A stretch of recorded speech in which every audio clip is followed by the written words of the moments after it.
The sun hung low over Lexington, Kentucky, casting a golden glow over the streets. Officer Mark Anderson adjusted his rearview mirror as he sat in his patrol car, idly scanning the traffic ahead. His partner, Emily Carter, tapped her pen against her notepad, jotting down observations from their earlier call. They were parked near Ashland Avenue, where the neighborhood transitioned from modest single-family homes to upscale condominiums.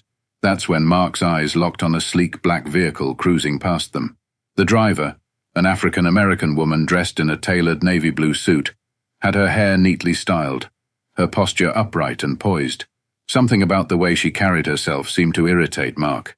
"Look at that," he muttered, his tone dripping with disdain. "Fancy car. Bet she's up to something." Emily looked up from her notes. "She's not speeding or breaking any laws," she replied cautiously. "What's the problem?" Mark ignored her and reached for the flashing lights. "Let's find out," he said with a smirk, pulling onto the road behind the car. The driver slowed and signaled before pulling over to the side of the street. Her movements were deliberate, almost practiced. Emily noticed her shoulders stiffen slightly through the rear window as Mark parked and stepped out of the patrol car. "Mark, this doesn't feel right," Emily whispered as she hurried after him. "You don't even have probable cause."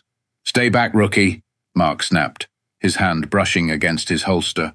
"I've been doing this for 20 years. I know a suspect when I see one." As they approached, the window lowered, revealing Grace Williams.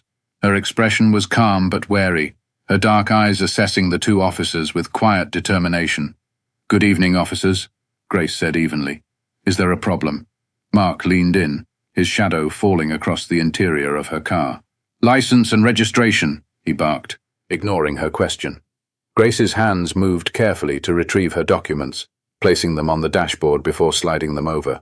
Emily watched closely, noting the faint tremor in Grace's fingers. Her instincts told her something was off, not with Grace, but with Mark. His demeanor had shifted from routine to unnecessarily aggressive. "What brings you to this part of town, Miss Williams?" Mark asked, as he scanned her documents, his tone sharp. Grace tilted her head slightly, keeping her voice measured. "I'm on my way to a meeting." Mark's lip curled. Must be some meeting, driving a car like this. Emily felt a knot form in her stomach. The tension was thick, and passers-by were starting to notice the interaction. She stepped closer to Mark, her voice low. "Mark, she's cooperating. Let's not escalate." But Mark was already pulling on the driver's door handle. "Step out of the car," he ordered, his grip tightening around the door. Grace's composure faltered for a moment. "Is there a reason for this?" she asked, her voice firm but calm. "I said, step out," Mark growled, yanking the door open. Grace unbuckled her seatbelt, her movements deliberate, and stepped onto the pavement. Emily's heart raced as she watched Mark grab Grace's arm with unnecessary force, pulling her to the side of the car. Grace stumbled slightly, catching herself against the doorframe. "That's enough," Emily blurted, stepping forward. Her voice trembled, but she held her ground. "She hasn't done anything wrong." Mark shot her a glare. "Stay out of this, rookie." Grace straightened her jacket, meeting Mark's glare head-on. "This is harassment, Officer Anderson," she said, her voice steady. "I know my rights." Mark smirked, leaning closer. "Out here, rights are what I say they are." Grace's jaw tightened, but she didn't back down. Emily, standing just a few feet away, felt a surge of conflicting emotions. Fear, anger, and a growing sense of responsibility. This wasn't just another traffic stop. This was something much bigger. The tension around the car felt like a storm about to break. Mark's grip on Grace's arm tightened as he shoved her closer to the side of the car. Her bag tumbled from her shoulder, its contents scattering onto the pavement. Keys, a phone, a small notepad. Grace exhaled sharply, but she kept her composure. "This is completely unnecessary," Grace said, her tone clipped but controlled. "I've complied with everything you've asked." Mark scoffed, crouching down to pick through her belongings without permission. His movements were deliberate, calculated, as if he were searching for something to justify his behavior. "What's a woman like you doing driving a car like this?" he muttered. Emily stepped closer, her hands clenched at her sides. "Mark, this isn't protocol. We don't have probable cause to search her things." Mark waved her off, not even bothering to look up. "You've got a lot to learn, rookie. This is how you keep the streets clean." Grace's voice hardened. "Officer Anderson, you're violating my rights. You have no reason to search my property." Mark straightened, holding up one of her credit cards, as if it were a piece of incriminating evidence. "You don't get to lecture me, lady. You're in my town now." A small crowd began to gather on the sidewalk, their murmurs growing louder. Several people had their phones out, recording the scene. Grace noticed but kept her eyes on Mark, refusing to look away. Emily's chest tightened as she saw Mark step back toward the car, his hand sliding into his pocket. Her pulse quickened when she noticed a small plastic bag between his fingers, a bag he hadn't taken from Grace's belongings. "Mark," Emily hissed, her voice barely above a whisper. "What are you doing?" He didn't answer. Instead, he leaned into the car and slipped the bag under the driver's seat. Turning back to the crowd, he held up his hands dramatically, as if he'd just found a treasure. "Well, well," Mark announced loudly, holding the bag of white powder for everyone to see. "Looks like we've got a little drug situation here." Grace's eyes widened, a mixture of shock and anger flashing across her face. "That's not mine," she said firmly, stepping toward him. "You just planted that in my car." Mark smirked, his expression dripping with mockery. "That's a nice story, Ms. Williams, but it's not going to hold up." The crowd murmured louder, their voices filled with disbelief. Emily felt a wave of nausea wash over her. She had seen it happen. Mark had planted the evidence. She knew it was wrong, knew she should say something, but fear kept her rooted in place. Grace turned her gaze to Emily, her eyes pleading. "You saw what he did. Please, say something." Emily's throat felt tight, her voice trapped somewhere between her conscience and her fear of retaliation. She could feel Mark's eyes on her, daring her to speak out. "Stay quiet," his gaze seemed to say, "or you'll regret it." But Emily couldn't shake the image of Mark slipping the bag into Grace's car. Her father's words echoed in her mind, a lesson he'd drilled into her since she was a child. Integrity isn't easy, but it's what makes you a good person. "Mark," Emily said, her voice trembling but audible.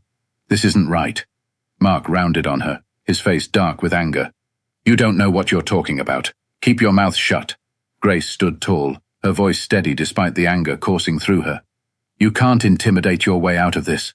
I know exactly what's happening here, and so does your partner." Mark stepped closer to Grace, his hand resting ominously near his holster. "You think you're untouchable because you drive a nice car. Let me tell you something." "That's enough," Emily snapped, louder than she intended. Her heart pounded in her chest, but she didn't back down. "You're crossing the line." The crowd had grown larger now, and the weight of their stares bore down on the scene. Mark hesitated, glancing around at the onlookers. He clenched his jaw but didn't say anything. Grace took a deep breath and looked at Emily, her voice calm but firm. "Thank you for speaking up, but this isn't over." Emily nodded, a spark of determination flickering in her chest. For the first time, she felt like she had the courage to take a stand. Mark's face twisted into a sneer as he turned his attention back to Grace. The crowd was still watching, phones raised, documenting every second. He leaned closer to her, his voice a low growl meant only for her ears. "You think you're smarter than me? You think these people are going to help you?" Grace met his glare head on. "I don't think, Officer Anderson. I know I'm smarter than you, and you just made the biggest mistake of your career." Mark's composure cracked for a moment, but he quickly masked it with a scoff. He pulled the handcuffs from his belt, stepping toward Grace. "You're under arrest for possession of a controlled substance." Emily felt her breath catch in her throat. This was it, the moment where she had to choose between her career and her conscience. Her father's voice echoed in her mind again. "If you don't stand up for what's right, you're just as guilty as the ones who do wrong." "No," Emily said suddenly, her voice cutting through the tension like a knife. She stepped between Mark and Grace, her hands raised defensively. "This isn't right, and you know it." Mark's face flushed with anger. "Move out of the way, rookie. Don't make me report you for insubordination." Emily's voice wavered, but she didn't move. "You planted that evidence. I saw you. I won't be a part of this." The crowd gasped, a ripple of shock spreading through the onlookers. Grace's expression softened slightly, her gaze locking on Emily. "Thank you," she said quietly. Mark's fury boiled over. He stepped closer to Emily, jabbing a finger toward her chest. "You're done. Do you hear me? I'll make sure you never wear that badge again." Emily squared her shoulders, summoning every ounce of courage she had. If that's what it takes to do the right thing, so be it. Grace, sensing the moment was at its tipping point, decided to speak. "Officer Anderson," she said, her voice steady and commanding, "you might want to think carefully about your next move." Mark laughed bitterly. "Oh yeah? And why's that?" Grace reached into her jacket pocket, moving slowly and deliberately. Both officers tensed, but she didn't flinch. She pulled out a leather badge holder and flipped it open, revealing her credentials. "My name is Captain Grace Williams," she said, her tone calm but firm. "I'm the new commanding officer for this precinct." For a moment, there was only silence. Mark stared at the badge, his mouth opening and closing like a fish out of water. Emily felt her knees weaken as the weight of the revelation hit her. That's not possible," Mark stammered, his confidence crumbling. You can't be," Grace interrupted him. "You didn't even bother to ask before deciding I was a criminal, did you? But it shouldn't matter who I am. Every person deserves to be treated with respect, not judged by the color of their skin or the car they drive." Mark's face paled as the crowd erupted into murmurs. Some people cheered. Others shouted angrily at him. The reality of what he had done, what had just been exposed, seemed to sink in. Emily took a small step back, her mind reeling. Grace turned to her, her expression softening. "Officer Carter, I'm grateful you found the courage to speak up. It's not easy, but it's the right thing to do." Emily swallowed hard, her voice trembling. "I should have done it sooner. I'm sorry." Grace nodded, a faint smile on her lips. "You did it when it mattered. That's what counts." Mark, still in shock, finally found his voice. "Captain, I can explain—" "No," Grace cut him off sharply. "You can't. What you did today goes against everything this badge stands for. Hand over your weapon and badge. You're suspended, effective immediately." Mark's hand shook as he unclipped his badge and holster. He glared at Grace, his face twisted with anger and disbelief. "You can't do this. You don't know what it's like out here. I've been protecting these streets for 20 years. Grace's expression didn't waver. "Protecting? Is that what you call this? How many lives have you destroyed with your prejudice, Mark?